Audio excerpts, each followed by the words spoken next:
Hello everyone and welcome back to Math Bold Master. তেনেহলে আৰম্ভ কৰো আমাৰ আজিৰ সেশনটো। তো আজিৰ সেশনটোত আমি কথা পাতিম কনস্ট্ৰাক্টিং এংগলছ। তো এতিয়ালৈকে আমি কি কৰিলো আমাক এংগলছ দিয়া থাকে সেই এংগলছবোৰৰ মেজাৰ আমি উলিয়াইছিলো এটা প্ৰটেক্টৰ ইউজ কৰি। তো আজিৰ সেকশনত আমি উল্টা কৰিম। তো আমি এংগল মেজাৰ কৰিম, এংগল কনস্ট্ৰাক্ট কৰিম আৰু কনস্ট্ৰাক্ট কৰাৰ পিছত কনস্ট্ৰাক্ট আমি আজি উল্টাটো কৰিম। প্ৰথমতে আমি এংগল কনস্ট্ৰাকশন কৰিম আৰু কনস্ট্ৰাকশন কৰাৰ পিছত তাৰ এংগলৰ মেজাৰটো কিমান হয় সেইটো আমি উলিয়াবলৈ চেষ্টা কৰিম। তো এইটো এটা ভিডিঅ' সেশন হয়, তো ভিডিঅ'টো আমি চাই লওঁ আৰু ভিডিঅ'ত যিবোৰ কথা কয় তাকে আমি ষ্টেপ বাই ষ্টেপ বুজিবলৈ চেষ্টা কৰিম। তেনেহ'লে আৰম্ভ কৰোঁ আজিৰ সেশনটো।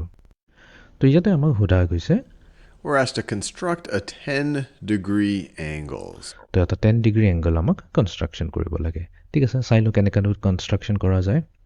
So they give us, we have this little angle tool here that we can use to construct an angle. So just like that, and then we give us a protractor to actually measure the angle. তো ইয়াতে কি কৰিব, ইয়াতে আমাক দুটা line দিয়া গৈছে। ঠিক আছে, তো আমি প্ৰথমতে লাইনকেইটা স্কেচ কৰি লওঁ, বুজিবৰ কাৰণে ইজি হ'ব। তো দুটা লাইন দিয়া গৈছে, ইয়াতে থাকিব এটা ভাৰ্টেক্স পইণ্ট। তো এইটো ভাৰ্টেক্সটোক আমি কি কৰিব পাৰিম, মুভ কৰিব পাৰিম, স্ক্ৰীনত এনি ডিৰেকশ্যনত মুভ কৰিব পাৰিম। তাৰপিছত আমাৰ ইয়াতে দুটা পইণ্ট দিছে, এই দুটা পইণ্ট ইউজ কৰি পেলাই আমি আকৌ কি কৰিব পাৰিম, ইণ্ডিভিজুৱেল ৰেকেইটাক ঘূৰাব পকাব পাৰিম। তাৰমানে এইটোক আমি এনেকৈ যদি মুভ কৰি দিওঁ তেনেহ'লে ইয়াৰ নতুন লোকেশ্যন এইফালে আহি যাব, তললৈ লৈ আনিলে ইয়াৰ লোকেশ্যনটো তললৈ গুচি আহিব। চিমিলাৰলি ছেকেণ্ড ৰেটোৰ লগতো আমি ইয়াক ওপৰ বা তললৈ মানে ক্লকৱাইজ বা এণ্টি ক্লকৱাইজ ইয়াক মুভ কৰিব পাৰিম। ঠিক আছে, আৰু আমাক দিয়া যাব এটা প্ৰটেক্টৰ। ঠিক আছে, এই প্ৰটেক্টৰটো ইউজ কৰি পেলাই আমি কনষ্ট্ৰাকশ্যন কৰিম এটা 10 ডিগ্ৰী এংগল। এই টুলটো থাকিব, এই যোনটো দুটা মুভেবল ৰে হ'ল আৰু এটা প্ৰটেক্টৰ দি আমি যোনটো মুভ কৰি পেলাই ফাইনেল এংগলটো বনাম সেইটো 10 ডিগ্ৰী হৈছে নে নাই সেইটো আমি চেক কৰি ল'ম।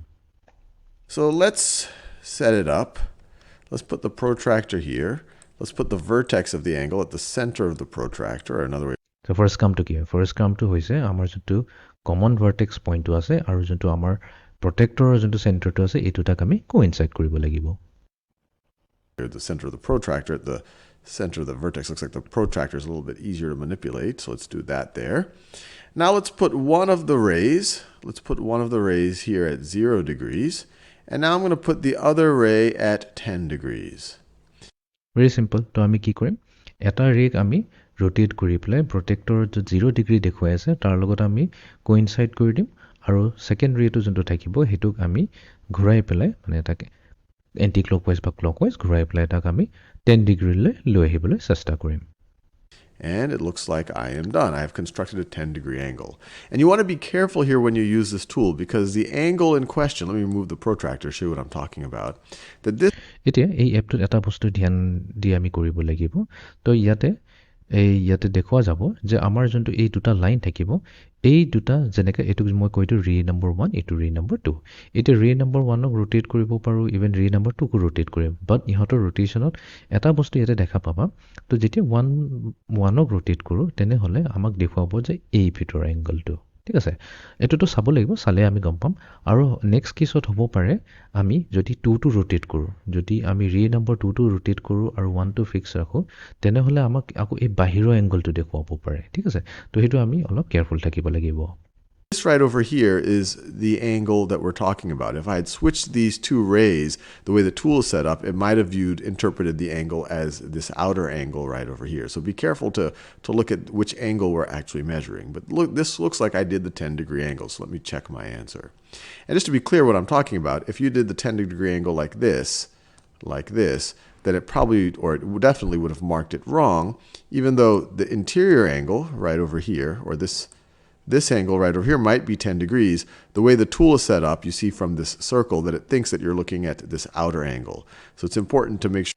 তো ইয়াতে এইটোৱে কোৱা হৈছে যে ইভেন তো আমি প্ৰটেক্টৰত যদি চাওঁ আমি ইয়াতে 10 ডিগ্ৰী দেখাটো পাই আছোঁ, বাট এইটোৱে কাৰেক্ট আনচাৰ নহ'ব, কাৰণ ইয়াতে কি হৈছে আমি একচুৱেলি ৰে 2টো এই ধৰণে মুভ কৰিলোঁ চাচ ডেট এইটো বাহিৰৰ এংগলটোহে মেজাৰ হৈছে, তো এইটোতো 10 ডিগ্ৰী হ'ব নোৱাৰে।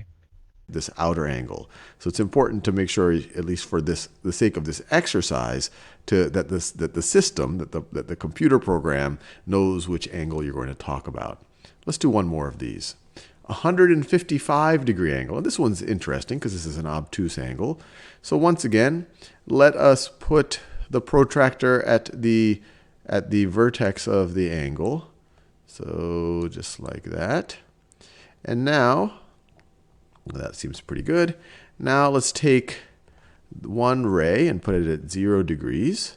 তো এইটো প্ৰব্লেমত আমি 155 ডিগ্ৰী মেজাৰ কৰিব লাগিব চ' ছেইম আমি কি কৰিম ভাৰ্টেক্স আৰু চেণ্টাৰ অফ প্ৰটেক্টৰ কোইনচাইড কৰিম এটা ৰেক আমি 0 ডিগ্ৰীলৈ লৈ যাম আৰু আনটো ৰেক আমি 155 ডিগ্ৰীৰ লগত মেটচ কৰি পেলাই চেষ্টা কৰিম And then let's take the other one and put it at 155. So once again, 10, 20, 30, 40, 50, 60, 70, 80, 90. That gets us to a right angle. Then we start getting into obtuse angles, 100, 110, 120, 130, 140, 150. And I'm just to make তো ইয়াতে 150 ৰখি গ'ল বাট আমি আৰু অলপ আহিব লাগিব 155 because আমাক লাগে 155 degrees sure that blue arc is measuring this angle right over here, not the outer one.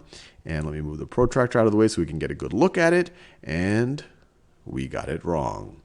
So let's see what 155 degree angle, not 150 degree angle. Let me fix that. 155 degree angle. Now we got it right. তো হ'ব পাৰে তো কেতিয়াবা ভুল হৈ যাব পাৰে তো যদি 155ত দিবলগীয়া আছিল 150 দি দিয়া বা বেলেগ কোনোবা মেজাৰত দি দিয়া তো তুমি অট'মেটিকেলি সেইটো গম পাই যাবা এইটো ৰাইট হৈছে নে ৰং হৈছে তো এইটোৱে আছিল আমাৰ আজিৰ ছেশ্যনটো so' see you in the next session thank U